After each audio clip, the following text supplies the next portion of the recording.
Bonjour, je suis Laurence Brasseur, conseillère d'orientation privée du réseau Ton Avenir, réseau spécialisé dans l'orientation scolaire depuis 2009.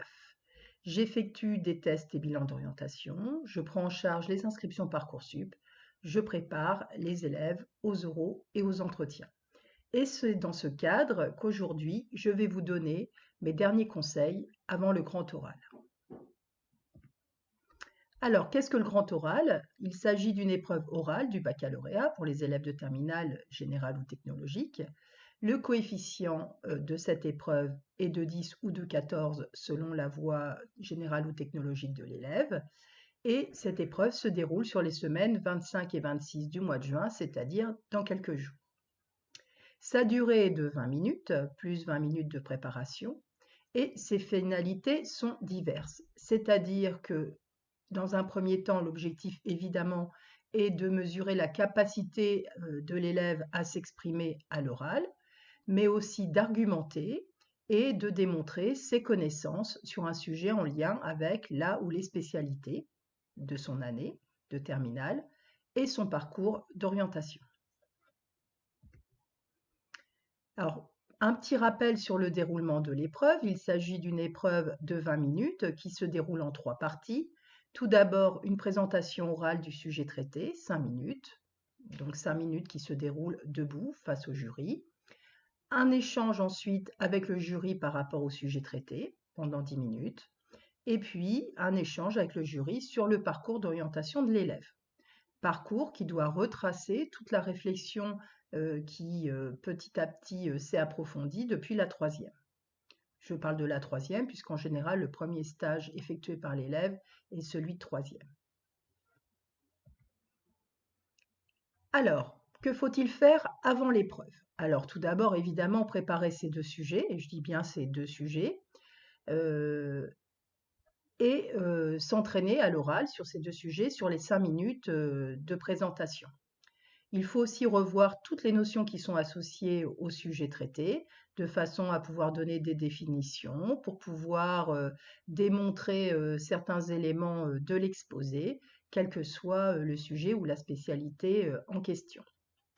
Ensuite, il faut préparer ces documents pour le jour J, donc documents qui consistent en convocation, pièce d'identité, mais aussi le document remis par vos professeurs sur lequel apparaissent vos deux questions, les deux questions que vous allez traiter, et les notions de cours que vous n'avez éventuellement pas traitées dans les spécialités. Puisqu'il s'agit d'une année particulière, on prend en compte le fait que vous n'ayez pas vu forcément tout le programme. Vous devez aussi préparer une petite trousse avec quelques stylos, une règle, éventuellement un ciseau. Et puis préparer aussi votre tenue vestimentaire, puisque ce jour-là, voilà, il s'agira d'une épreuve d'expression orale et que vous devrez vous montrer sous votre meilleur jour avec une tenue plutôt classique et sobre.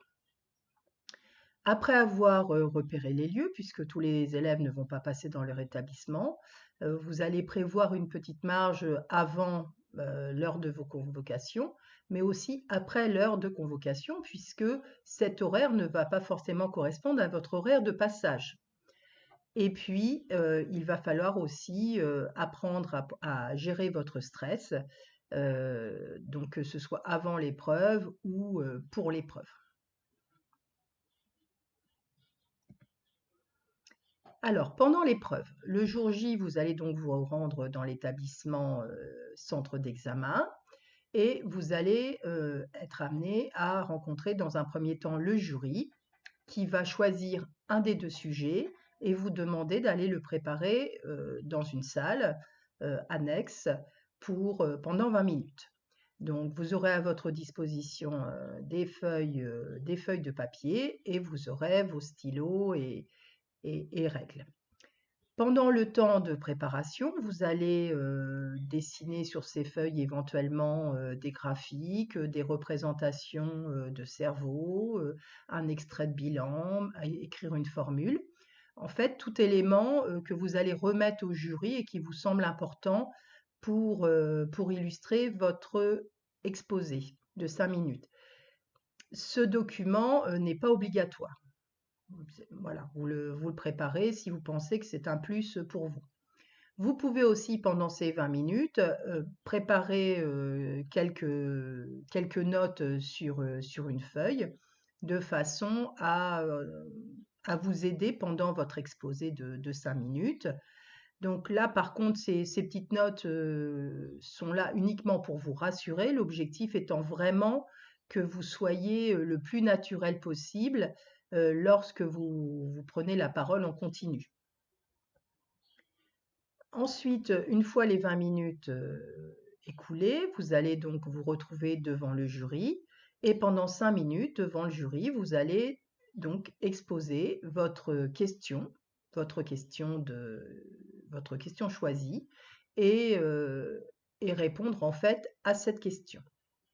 Une fois les 5 minutes terminées, le jury sera amené à vous poser des questions en relation avec le sujet traité et sans dépasser les connaissances acquises pendant l'année, c'est-à-dire qu'il ne pourra pas vous interroger sur des connaissances qui porteraient sur des chapitres non traités. Vous allez ensuite avoir 5 minutes pour présenter votre parcours d'orientation, donc un parcours qui doit être réfléchi et qui ne doit pas consister uniquement à dire voilà ce qui s'est passé depuis Parcoursup. Il faut vraiment montrer que petit à petit, vous avez construit ce parcours et que même s'il n'est pas en relation avec votre question de gestion, enfin votre question, cette question vous a quand même apporté des éléments à la fois pour votre année et pour éventuellement votre vie professionnelle future. C'est peut-être un point qui sera délicat à traiter parce que parfois certains sujets n'ont aucun rapport ni avec votre poursuite d'études, ni avec votre projet professionnel, mais il faudra quand même que vous montriez l'apport en termes de compétences acquises. Lorsque vous allez quitter le jury après l'avoir remercié de son attention, surtout, une fois franchi la porte, vous ne vous exclamez pas, ni en cri de joie ou de détresse. Dites-vous que le jury entend ce qui peut se passer ce qui peut se passer derrière la porte, et donc évitez les commentaires dans le couloir qui se trouve juste derrière la salle. D'autant plus que ces commentaires peuvent stresser vos camarades et qu'il n'y a aucune utilité de stresser vos camarades avant cette épreuve un peu redoutée, ou voire même beaucoup redoutée par certains. Alors, que se passe-t-il une fois que vous avez quitté la salle? Le jury va se concerter pour vous mettre une note.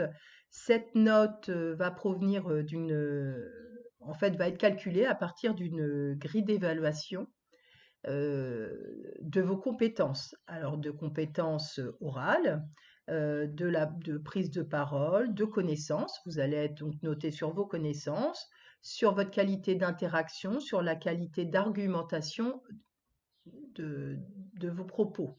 Donc, plusieurs choses vont être jugées en fait pendant cette épreuve. Lorsque le jury aura décidé d'une note, cette note sera reportée sur votre relevé de notes bac et sera additionnée aux autres notes du contrôle continu de cette année de première et de terminale. Il ne me reste plus qu'à vous souhaiter bon courage pour l'épreuve à venir. Et si vous avez besoin d'informations supplémentaires, n'hésitez pas à me contacter sur mon adresse mail laurence.brasseur@tonavenir.net. Bon courage et à bientôt. Au revoir.